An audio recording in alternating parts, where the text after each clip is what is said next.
É isso, já? É isso, é isso. É isso. Cubanita. Bom, tu falou que faz 10 anos que tu já tá no Brasil, né? 10 anos, graças a Deus. E, cara, como é que foi essa saída de lá? Foi dramática? Foi como? Foi igual a maioria das saídas das famílias em Cuba, né? Separação familiar. Começou em 2005 com meu pai engenheiro em telecomunicações e eletrônica. Ele ocupava um cargo alto na empresa estatal onde ele trabalhava, para você ter uma ideia. Ele tinha acesso à internet em 2005. Caralho. Era proibido, era crime, né? Cubano ter acesso. E meu pai tinha porque ele trabalhava com isso e era um dos chefes, né? Mas ao contrário do que todo mundo fala e acha, a gente não tinha uma vida de rico. Era uma vida menos miserável. Então, quando você ocupa um cargo como o que o meu pai ocupava, você tem que entrar para o Partido Comunista de Cuba. E quando você entra, aí esquece, você nunca mais consegue se desligar e sair do país. E meu pai não queria isso. Aí foi quando ele tem família brasileira, meu pai, a ascendência dele é libanesa. E há muito tempo atrás eles migraram, uma parte foi para Cuba, o avô dele foi para Cuba, outra parte para o Brasil, Venezuela.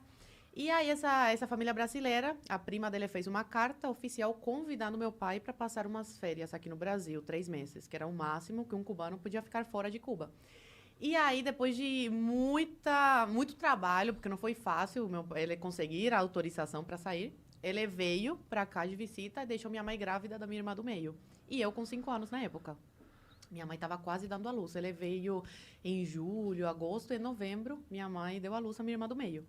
E aí eles ficaram 4 anos separados. Meu pai ficou aqui no Brasil. Ele pediu asilo político depois de estar 1 ano aqui no Brasil.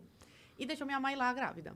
Aí depois de quase 4 anos, ele consegue tirar minha mãe de Cuba. Como que vocês se mantiveram sem ele lá durante 4 anos? Minha mãe, meu tio, irmão dela, mandava coisas para ela vender no mercado negro, roupa, essas coisas. Que o governo, ele finge que não vê essas coisas, mas ele sabe o que acontece. E é bom para eles porque faz essa economia de Cuba girar de alguma forma. Como que funciona esse mercado negro? Isso é interessante. Eu imaginei que existiria alguma coisa, né? Porque... Pessoas que têm família fora recebem roupas, sapatos. E é tranquilo deles receberem? Recebem pelo correio? Como que eles fazem isso? Sim, porque aí fica uma comissão com o governo cubano. Entendi. Entendeu? Eles sempre ganham de alguma forma. Entendi. Eles recebem para a pessoa passar esse pacote para dentro da ilha, entendeu? Entendi. Mas Ou pessoas que trabalham sei lá, onde tem carne, essas coisas, em indústria, roubam e vendem no mercado negro também.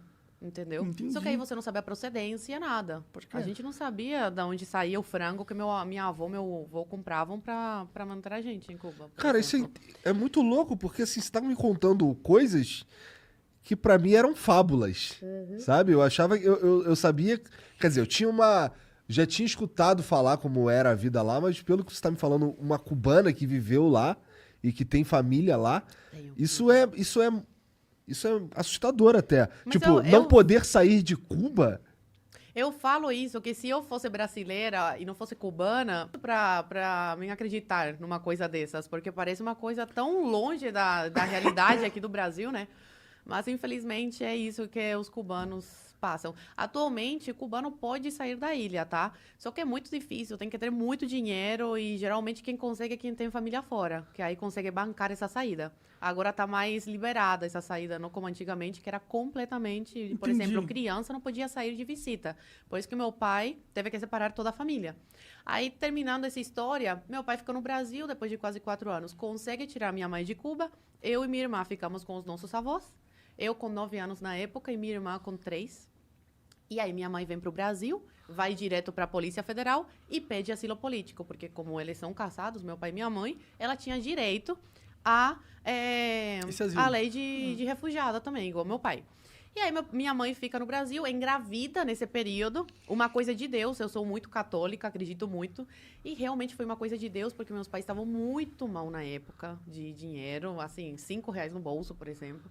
E minha mãe fica sabendo que tá grávida. Aí foi um caos. Meu Deus do céu, como é que a gente vai sustentar mais uma boca, né? E ainda tem que mandar dinheiro para Cuba para nossas filhas lá conseguir, né, comer decentemente, né? Um franguinho, essas coisas. Mas aí acabou que foi uma coisa de Deus, porque ajudou na nossa saída. Ter uma irmã brasileira. Aí depois de quase 3 anos, eles conseguem tirar a gente de Cuba.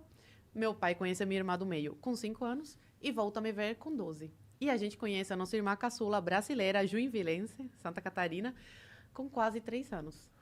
Aí, resumidamente, essa é a história da minha família.